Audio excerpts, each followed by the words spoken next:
L'évocation d'hier a exposé le triple progrès de l'âme sous la figure des 3 baisers.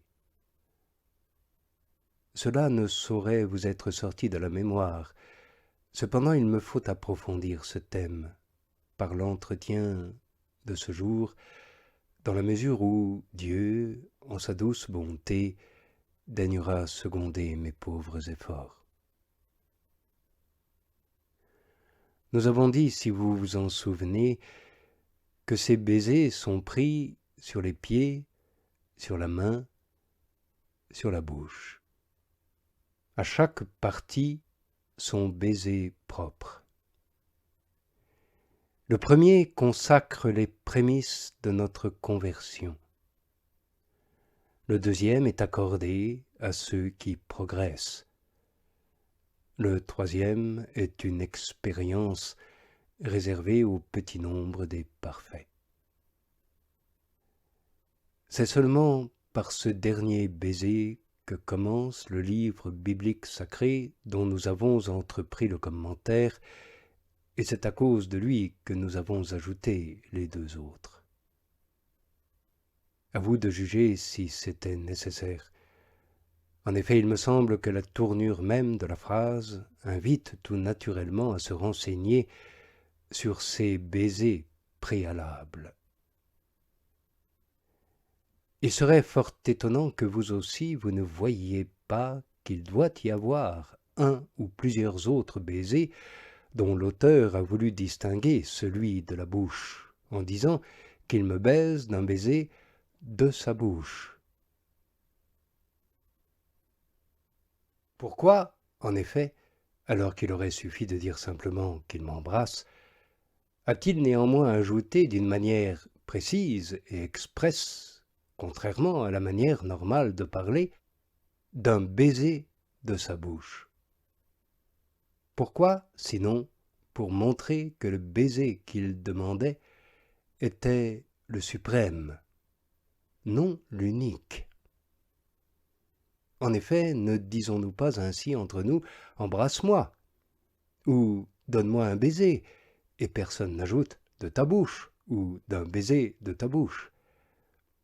Lorsque nous voulons nous embrasser, n'allons-nous pas nous présenter mutuellement la bouche, sans nous la réclamer expressément?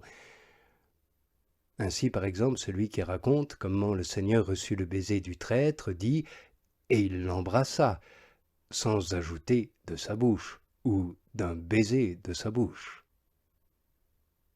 Assurément, tout homme qui écrit ou qui parle a coutume de s'exprimer de cette façon. Il y a donc 3 sentiments ou progrès dans les âmes, que l'expérience seule permet de connaître et de saisir de manière adéquate. Cette expérience se produit lorsque l'âme obtient de ressentir ces 3 faveurs. D'abord, le pardon de ses mauvaises actions. Ensuite, la grâce d'en accomplir de bonnes. Enfin, autant du moins qu'il est possible dans ce corps fragile, la présence de celui qui nous pardonne et nous soutient. Mais comprenez mieux encore pourquoi j'ai nommé baiser la première et la seconde faveur. Nous savons tous que le baiser est un signe de paix et d'amour. Or, si, comme le dit l'Écriture, nos péchés créent une séparation entre nous et Dieu, enlevons la séparation et la paix, l'amour, régnera. Donc, en satisfaisant à Dieu pour obtenir notre réconciliation, après avoir détruit le péché qui nous séparait de Dieu, nous recevons le pardon. Comment nommer ce pardon sinon baiser de paix? Mais nous ne devons pas le chercher ici-bas qu'au pied du Seigneur. car la réparation qui corrige l'orgueil de la transgression doit être humble et pleine de respect. Ensuite, pour mener une vie plus pure et pour nous conduire de façon plus digne de la miséricorde de Dieu, nous recevons le don d'une aimable familiarité, fruit d'une grâce plus abondante. Alors, avec une confiance accrue, nous levons la tête de la poussière, afin d'embrasser, selon l'usage, la main du bienfaiteur, à la condition toutefois de ne pas chercher notre propre gloire pour ce bienfait reçu, mais plutôt la gloire de celui qui nous l'accorde, à la condition d'attribuer ces dons à lui, et non pas à nous. Sinon, en te glorifiant toi-même plutôt que le Seigneur, c'est bien ta propre main que tu embrasses, et non celle du Seigneur. Cela constitue, comme dit le bienheureux Job, la pire des iniquités, et le reniement de Dieu. Si donc, d'après le témoignage de l'Écriture, chercher sa propre gloire équivaut à baiser sa propre main, alors on peut dire avec raison que celui qui rend gloire à Dieu baise vraiment la main de Dieu. Nous voyons que cela se passe de la même façon chez les hommes également. D'ordinaire, les pauvres baisent les mains des riches quand ils reçoivent d'eux une aumône. Et ne dit-on pas « je vous baise les mains » ? Mais Dieu est esprit, et la substance divine, dans sa simplicité, n'est nullement partagée en des membres corporels. Peut-être se trouvera-t-il un auditeur qui, en aucune façon, n'admet un tel langage sur Dieu, et qui pourrait me demander avec insistance de lui montrer les mains et les pieds de Dieu, pour lui donner la preuve de la définition que je donne du baiser des pieds et de la main.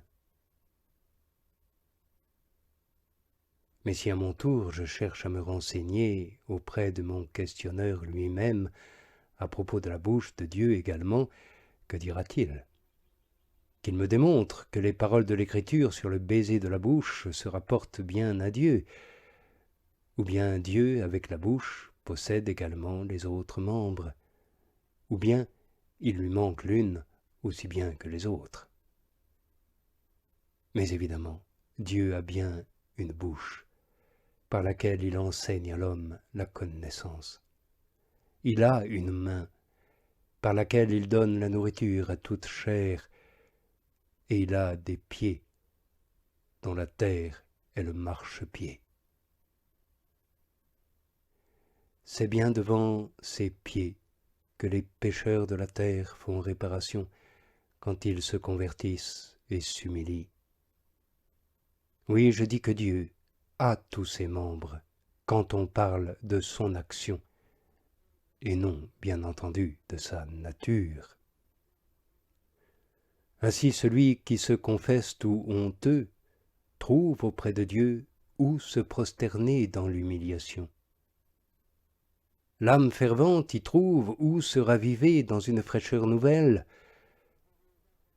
et l'âme contemplative pleine de joie où se reposer dans l'extase. Oui, il est tout pour tous, celui qui gouverne tout. Mais bien sûr, il n'est rien de tout cela à proprement parler. En effet, si l'on parle de ce qu'il est en lui-même, il habite une lumière inaccessible, et sa paix surpasse toute intelligence. Pas de mesure à sa sagesse, pas de limite à sa grandeur, et l'homme ne peut le voir et rester en vie. Mais cela non pas qu'il soit loin d'aucune créature, lui qui est l'être et la substance de toutes, et sans qui tout est néant. Mais pour faire grandir ton émerveillement, ami, rien n'est plus présent que lui, et rien n'est plus insaisissable. En effet, quoi de plus présent à chaque réalité que son être? Pourtant, quoi de plus insaisissable à chacun que l'être de toute réalité? Oui, je vais nommer Dieu l'être de toute réalité, non parce que celle-ci serait ce qu'il est, mais parce que tout est de lui et par lui et en lui. Il est donc l'être de toute réalité créée, leur créateur, mais il en est l'être causal, non point l'être matériel. Ainsi, à l'égard de ces créatures, cette majesté daigne être pour toute leur existence. Pour les êtres animés, leur principe vital, pour les êtres doués de raison, leur lumière, pour ceux qui en usent droitement, leur vertu, pour les parfaits, leur gloire. Et lorsque Dieu crée tous ces êtres, qu'il les gouverne, les organise, les meut, les fait croître, les renouvelle, les affermit, il n'a nullement besoin d'instruments corporels, car il a tout créé par sa seule parole, aussi bien les corps que les esprits. Les âmes ont besoin de corps et de sens corporels pour pouvoir se connaître mutuellement et agir les unes sur les autres, mais il n'en va pas ainsi du Tout-Puissant, à qui l'efficacité immédiate de sa simple volonté suffit, tant pour créer toute réalité que pour les ordonner selon son vouloir. Il agit sur qui il veut, autant qu'il veut, quand il le veut, et sans la médiation complaisante de membres corporels. Alors penses-tu qu'il requiert le secours d'un sens corporel pour contempler les réalités qu'il a lui-même créées? Rien, absolument rien ne demeure caché ou n'échappe à sa lumière partout présente, et pour connaître une réalité, il n'a besoin d'aucune aide venant d'un sens qui la lui transmette. Non seulement sans corps il connaît toute réalité, mais encore sans corps il se fait connaître au cœur pur. Je vais développer ce point pour qu'il devienne plus clair, mais puisque le temps limité ne le permet pas et m'oblige à conclure l'évocation, peut-être est-il plus avisé de remettre cela à demain.